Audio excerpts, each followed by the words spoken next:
Build குவாலிட்டிக்கு பெயர் பெற்ற டொயோட்டா ஃபார்ச்சுனர் காரே இப்படி ரயிலுக்கடியில் சிக்கியது போல உருக்குலைந்து கிடக்கும் போது இந்த கார் மீது மோதிய மாருதி ஆம்னி காரின் நிலை என்னவாக இருக்கும்?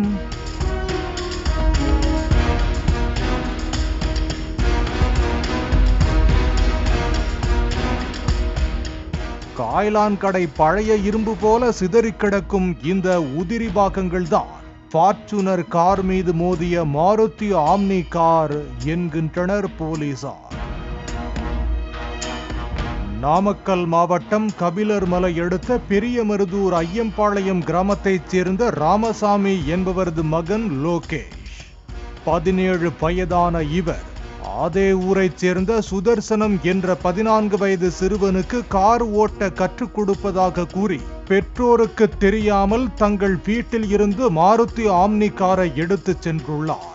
திங்கட்கிழமை இரவு 11 மணிக்கு கபிலர் மலையில் இருந்து பரமத்தி செல்லும் சாலையில் சுதர்சனத்துக்கு கார் ஓட்ட கற்றுக் கொடுத்ததாக கூறப்படுகிறது. அப்போது பரமத்தியில் இருந்து ஈரோடு நோக்கி வேகமாக சென்று கொண்டிருந்த டொயோட்டா ஃபார்ச்சுனர் கார் மீது ஆம்னி வேன் பயங்கரமாக மோதி விபத்துக்குள்ளானது. இதில் மோதிய வேகத்தில் ஆம்னி வேன் சுக்குநூறாக நொறுங்கி சின்ன பின்னமாக சிதறியது. இதில் ஆம்னி காருக்குள் இருந்த சிறுவர்களான சுதர்சனம், லோகேஷ் ஆகிய இருவரும் சம்பவ இடத்திலேயே உடல் சிதறி உயிரிழந்தனர்.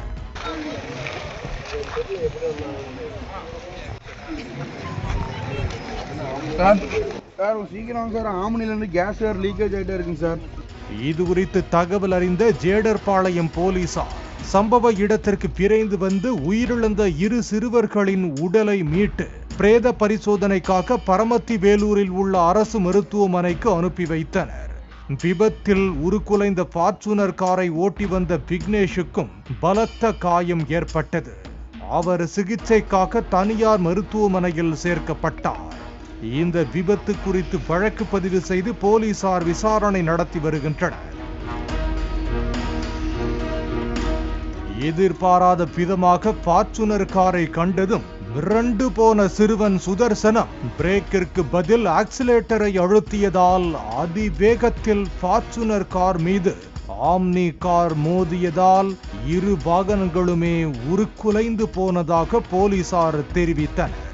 பெற்றோர்களின் எச்சரிக்கையை மீறி சிறுவயது பிள்ளைகள் திருட்டுத்தனமாக கார் ஓட்ட கற்றுக்கொண்டால் அது என்ன மாதிரியான விபரீதம் நிகழும் என்பதற்கு இந்த கோர விபத்து மற்றுமொரு உதாரணம்.